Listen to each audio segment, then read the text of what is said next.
mga tao, diba? Dito sa Christmas party natin makikita, ay, empleyado ka pala. Ayan.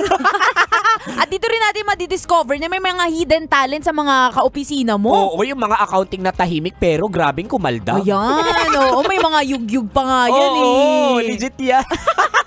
Ay nako, dahil usapan at panahon ng Christmas party ngayon, eto kabisyo, ibibigay namin sa iyo ang sunod na 2 uri ng tropa Sa Christmas Party!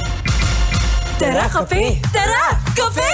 Ayan po na tayo sa number 1. Inot. Muna, ito ang mga laging uhaw.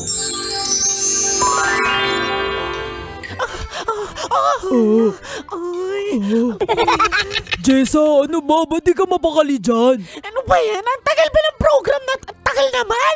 Hindi pa ba tapos to? Ano ka ba, Jessa? Opening remarks pa lang, oh. Ano ka ba? Tsaka, kararating mo lang, ah.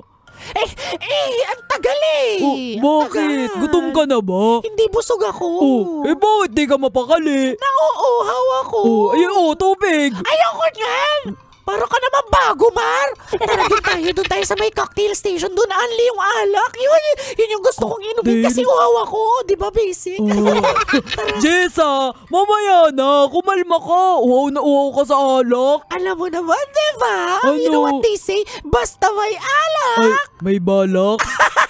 Mali. Ay. Basta may alak, tara lumaklak. Ganyan. Ayan. Away, aminin mo to. Isa to sa mga dahilan bakit ka umaattend ng Christmas party. Oo. Alak, only alak. Totoo. Ako nga, diba, kahapon nang napanalunan ko wine. Oo. Hindi pa ako nakakaupo. Hindi ko pa nalilimliman yung upuan ko. Sabi ni Rocky at ni Coliala pinagsama. Uy, Robin, buksan na natin yan. I-chill na natin yan. Sayang. Tapos hindi pa ubos yung kasalukuyang iniinom nila. Gusto na nilang inumin yung sakin. Nagtatanong din si Rocky. Si Rocky Terra sa akin, ikaw ba, alak din ba yung nabunot mo? Tumbler yung sa akin. Alam mong umaasa talaga sa inuman. Kaya nga. Tapos, hindi pa tapos yung Christmas party, nag-uumpisa pa lang, may aya na kagad. Uy, mamaya dito tayo Mag-iinuman tayo mga uhaw no? Anyway, that's number 1 po naman tayo. So last but not least, number 2. Pangadwa, ito ang mga laging gutom.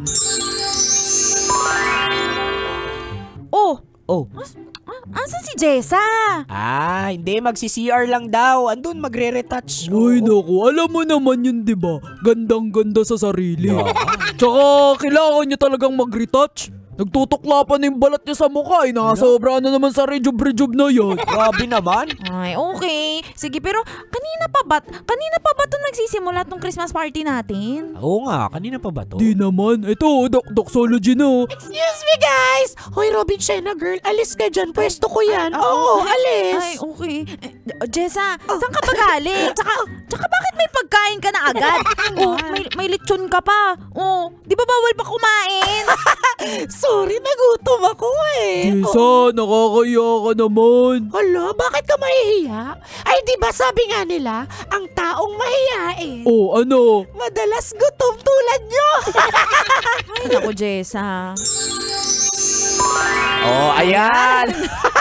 Ito yung mga tropa mong doxology pa lang, opening remarks pa lang, nandun na sa buffet table. Ayan. Diba? At hindi sa plato nila dinidiretso. Saan? Sa mga balot nila. Ayan, diba? Agad-agad. Alam natin yan kasi gawain nating dalawa to eh. Naalala ko nga kagabi, nakapila tayo dun sa buffet table, diba? Tapos napag-usapan lang natin out of nowhere na, para sa'yo ba, bastos ang nakapila ka pa sa buffet o kumukuha pa yung mga tao tapos nagbabalot ka na? Feeling ko hindi. It is about thinking beyond your expectation.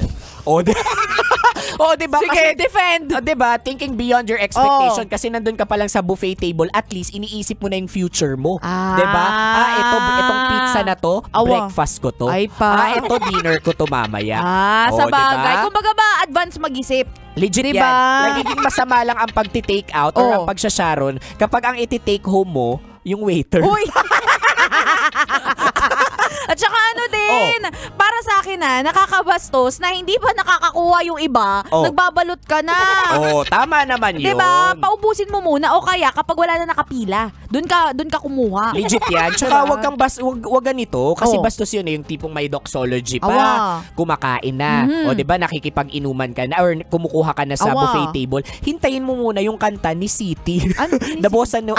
Yung di kita pipili. Yan ang pambansang kanta ng buffet. Ayan.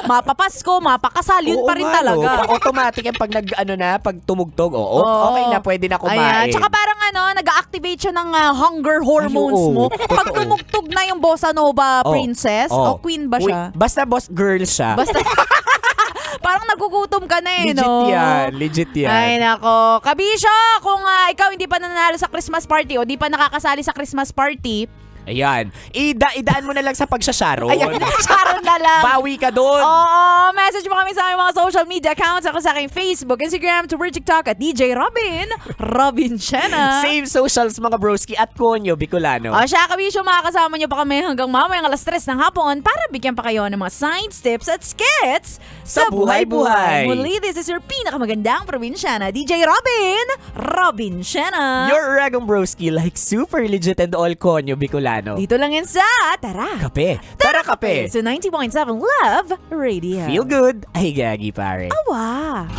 Tara Kape. Tara Kape. Konyo Bicolano at Robin Shena.